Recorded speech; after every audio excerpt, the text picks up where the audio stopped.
ஹிஜ்ரத். அந்த ஹிஜ்ரத் என்பது நாம் எப்படி செய்வது, அதை மட்டும் சொல்லி நாம் முடித்துக் கொள்கிறோம். ஹிஜ்ரத் அன்றைக்கு சஹாபாக்கள் செய்தார்கள், நபிமார்கள் செய்தார்கள். நம்மால் ஹிஜ்ரத் செய்ய முடியுமா? ஹிஜ்ரத் என்றால் நாம் நேசித்த ஒன்றை விட்டுவிட்டு அல்லாஹ் ரசூலின் பக்கம் செல்வது, அல்லாஹ் ரசூலுக்காக விட்டு வெளியே செல்வது. நாம் எப்படி இப்போது ஹிஜ்ரத் செய்வது? ஹிஜ்ரத்தை 2 வகையாக பிரித்தார்களே.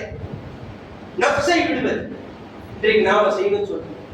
அதாவது நம்மிலே இருக்கக்கூடிய நான் என்ற தன்மையை விட்டு, யா அல்லாஹ் நீ தான் அனைத்தையும் கொடுத்தாய், உன்னை கொண்டு தான் நான் வாழ்ந்து கொண்டிருக்கிறேன் என்று அல்லாஹ்வின் பக்கம் ஹிஜ்ரத் செய்வதை நாம் எந்நேரமும் செய்யலாம் என்பதை சூஃபியாக நமக்கு ஞாபகப்படுத்துகிறார். பெரியவர்களே, சகோதரர்களே, உருதுல ஒரு ஷார் சொல்வாங்க, ஒரு சூஃபி, मैं कुछ भी नहीं था, मैं कुछ भी नहीं हूं, मैं कुछ भी नहीं हूं, तुम्ही ने दिया सब, तुम्ही देने वाले என்று சொல்வார். मैं कुछ भी नहीं था, நான் ஒன்றுமில்லாமல் இருந்தேன். मैं कुछ भी नहीं हूं, நான் ஒன்றுமில்லாமல் இருக்கிறேன். तुम्ही ने दिया सब, நீ தான் அனைத்தையும் கொடுத்தாய் என்று தன்னை விட்டு, நான் இல்லை நீ தான் அனைத்தையும் கொடுத்தாய் என்று தன்னிலிருந்து நாம் நம்மை வெளியாக்குகிறோமே, இது ஒரு ஹிஜ்ரத்.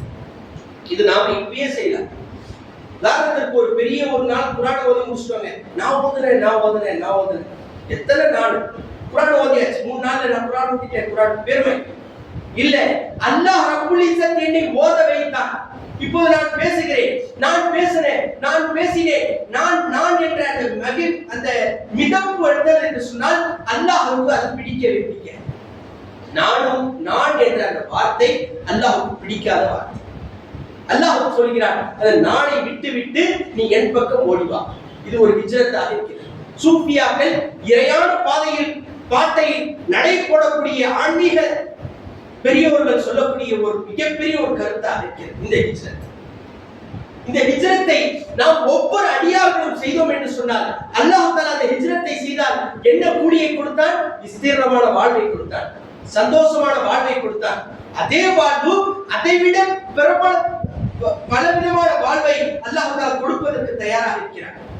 இதைத்தான் ஒரு சூஃபி சொல்றார். இந்த ஹிஜ்ரத்தை செய்யக்கூடிய ஒரு சூஃபி சொல்கிறார், मेरा साथ जब है मेरा खुदा मुझे क्या कमी मेरा किया नहीं. இந்த ஹிஜ்ரத்தை செய்த ஒரு சூஃபி, ஒரு ஆன்மீக ஆசான் சொல்கிறார்கள், இந்நாளை விட்ட பிறகு, தன்னை விட்டு அல்லாஹ்வை சேர்ந்த பிறகு அவர்கள் சொல்கிறார்கள், என்னுடன் அல்லாஹ் இருக்கிறானே, எனக்கு என்ன குறைச்சலாக இருக்கிறது, என்னிடம் என்ன இல்லாததாக இருக்கிறது, நானே அல்லாஹ்விடம் ஒப்படைத்து விட்டேன், என்னை நான் அல்லாஹ்விடம் ஒப்படைத்து விட்டேன், என்னிடம் இருப்பதெல்லாம் அல்லாஹ் மட்டும் தான் இருக்கிறான் என்ற ஹிஜ்ரத்தை செய்தார்களே, அதனால் அவர்களுக்கு கவலையும் இல்லை, அவர்களுக்கு எந்த விதமான பயமும் இல்லை.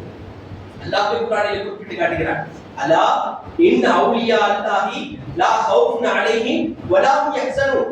கவலையும் இருக்காது, பயமும் இருக்காது அல்லாஹ்வுடைய நேசர்கள். ஏங்க? இந்த ஹிஜ்ரத்தை செஞ்சதனால தான். இப்ப நானே விட்டு பாருங்களேன், நான் இல்லை, என்னிலே நான் இல்லை என்று சொல்ல போனால் அங்க கவலையும் இருக்காது, பயமும் இருக்காது.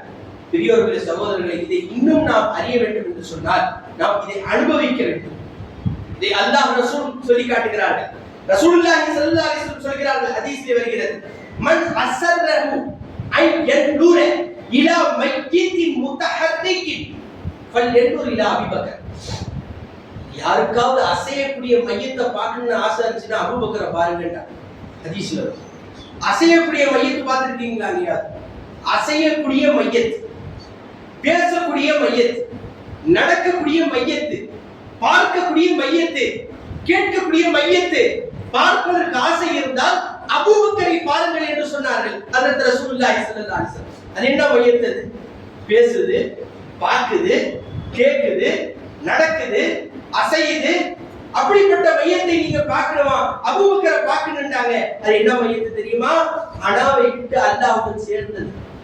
தன்னை விட்டுருவாங்க, நான் இல்ல, என்னை அல்லாஹ் தான் இயக்குறான், என்ன அல்லாஹ் தான் பேச வைக்கிறான், என்ன அல்லாஹ் தான் கேட்க வைக்கிறான், என்ன அல்லாஹ் தான் பார்க்க வைக்கிறான், நானாக செயல்படவே இல்லை என்று தன்னை விட்டு அல்லாஹ்வுடன் சேர்ந்தார்களே, இந்த ஹிஜ்ரத்தை செய்தார்களே, அப்படிப்பட்டவர்களே ஹஜ்ரத் ரசூலுல்லாஹி ஸல்லல்லாஹு அலைஹி வஸல்லம் மையத்தை முத்தஹர்ரிக் என்று ஞாபகப்படுத்துகிறார். பெரியவர்களே, சகோதரர்களே, இந்த பாதையில் நடை போட்டவர்கள் தான் மிகப்பெரிய சூஃபியாக இறையான பாட்டையிலே மிக தேர்ச்சி பெற்றவர்களாக மாறினார்கள் என்பதை நாம் வரலாறுகளின் மூலமாக நாம் பார்க்கிறோம். எனவே இது போன்ற ஹிஜ்ரத்தையும் நாம் செய்வதற்கு வல்ல அல்லாஹ் தௌஃபீக் செய்வானாக.